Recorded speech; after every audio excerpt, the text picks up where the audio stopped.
From KVUE News in Austin, you're watching Texas This Week with Ashley Goodo. Good Sunday morning. U.S. Congressman Colin Allred is revving up his campaign for the U.S. Senate. He was in Austin this week and stopped by KVUE for an interview. We'll get to that in just a minute, but first, here's the 3 things you need to know in Texas politics. The U.S. Department of Justice and State of Texas went head-to-head in an Austin federal courtroom Tuesday. The DOJ is asking the court to make Texas remove the floating barrier it put in the Rio Grande. Governor Greg Abbott says the buoys deter migrants from trying to enter Texas unlawfully, pushing them to ports of entry. The DOJ says the barrier was installed without federal authorization, and Mexican leaders aren't at all happy with it, saying the barrier violates the International Waters Treaty. No word yet on when the judge will release an opinion. The impeachment trial of suspended Texas Attorney General Ken Paxton starts in 9 days. While the witness list for both sides was supposed to remain confidential, journalists at the Dallas Morning News got it and report the House managers want to call Paxton to the witness stand. Last month, Paxton's attorneys released a statement saying he will not testify and filed a motion asking the court to prohibit the House managers from calling Paxton to the witness stand. Lieutenant Governor Dan Patrick, who is presiding over the trial, will rule on motions before opening statements. Friday afternoon, a Travis County judge issued a temporary injunction stopping the state's ban on transgender medical treatment for children. But the state quickly appealed the ruling to the Texas Supreme Court, which automatically means the law will still go into effect on September 1st. Senate Bill 14 bans doctors from giving puberty blockers and hormone therapy to trans kids. A group of families and doctors sued the state last month, saying the law takes away a parent's right to get medical treatment for their child, and the judge agreed. In the appeal, lawyers with the Attorney General's office wrote the treatments are unproven and can have harmful effects on children. After 3 terms in the U.S. House of Representatives, Congressman Colin Allred says he's ready to take on U.S. Senator Ted Cruz. He launched his campaign in May and is now on a tour of Texas talking with voters. We sat down to talk about why he's running and why he thinks he can unseat Cruz. For our viewers who may not be as familiar with you, Austin, not Dallas, tell us a little bit about yourself. Yeah, well, I'm a congressman from Dallas, but before that, I was born and raised by a single mother in Dallas who was a public school teacher. My mom taught for 27 years, and I went to Dallas Public Schools, and I was lucky to get a scholarship to play football at Baylor. Ended up having a career in the NFL as a linebacker, and went to law school and became a civil rights lawyer, and decided to run for Congress to serve my community, and that's also why I'm running for Senate.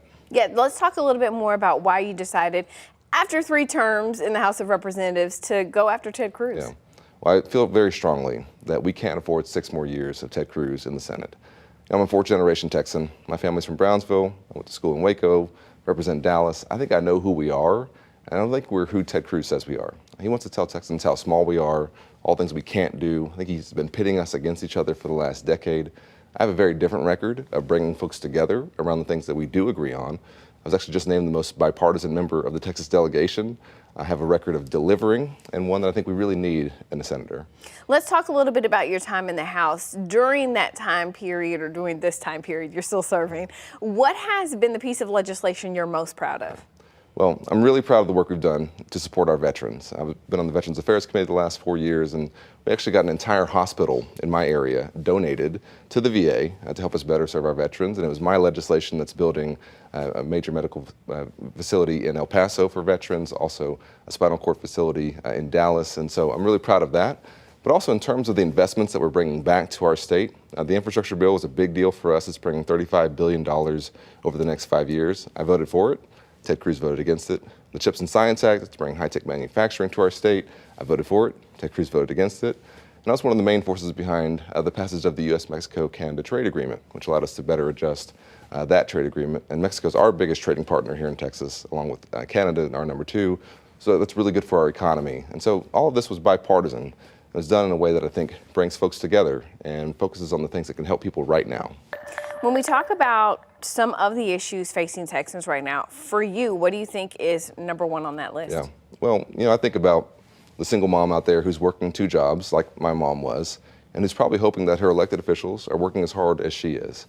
And I think what we have to do is make sure we put in place the ladders of opportunity that allow Texans to get ahead. To me, that begins with health care. We have the highest uninsured rate in the country. What we're doing right now around women's health, in my opinion, is unacceptable. And when I'm in the Senate, we'll codify Roe v. Wade and go back to the standard that we've had for the last 50 years.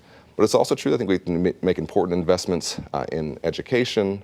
For us at the federal level, that's largely around early childhood education, and I think helping us deal with our teacher shortage and lowering the cost of higher education. And of course, make sure that you can get a good job when you get out. And there's so many investments that I've been a part of, bringing back jobs to our state, that it's going to help with that. But also a part of it that we don't talk about enough is making sure you're not discriminated against. I'm a civil rights lawyer focused on voting rights. What's happening right now, I think, is we're seeing so many efforts to try and take us back to, as my colleague John Lewis would say, a different time and a different place, where what you look like or how you identify can be used against you. And we can't allow that to happen. Obviously, those issues incredibly important, particularly you brought up healthcare. And this is one of those things that Texas has really struggled with. You have some support, bipartisan support to expand Medicaid in Texas, but that's not a universal policy in Texas. And with top Republican leadership, people feel like that is unlikely to happen. What can be done on the federal level to improve health care for Texans? Yeah, well, I've tried in legislation to incentivize for states like Texas to expand Medicaid. And obviously, as we've seen, our state has refused to do it. So now we have to go around our state and just go directly to folks and offer them affordable health insurance through the Affordable Care Act, through the CHIPS, for the Child Health Program, and make sure that we're trying to capture some of these folks who, if we had expanded Medicaid, would have been eligible for it. And so we've done that in some of our legislation, but we have to do more. To me, the most heartbreaking thing that I see is that folks turning up in our emergency rooms with illnesses that now are going to require surgery, that if they'd been seen earlier, could have just been a pill. It's just not right what we're doing right now.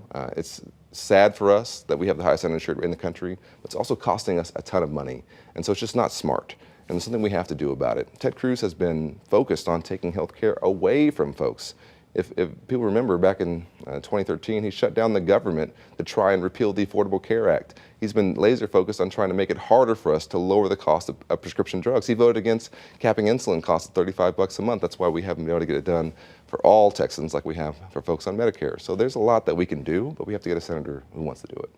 You know, when you ask Texans what some of the most important issues for them, one thing that continues to poll at the top, poll after poll after poll, is the border. Yep. This is an issue we're seeing just this week with the DOJ in Texas in court over those buoys.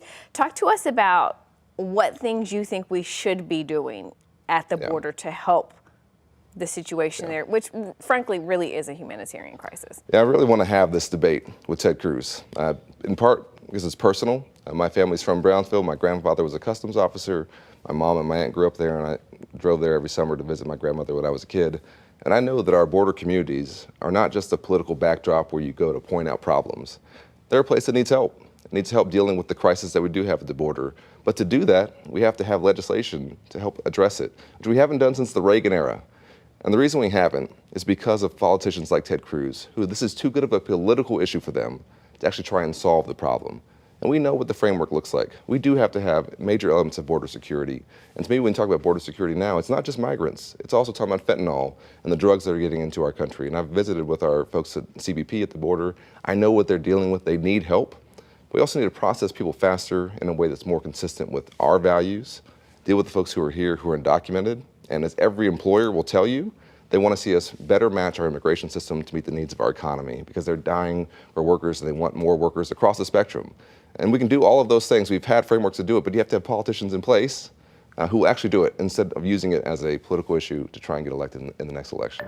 State Senator Roland Gutierrez launched his campaign for the U.S. Senate last month. He and Allred will face off in the primary election next year on March 5th.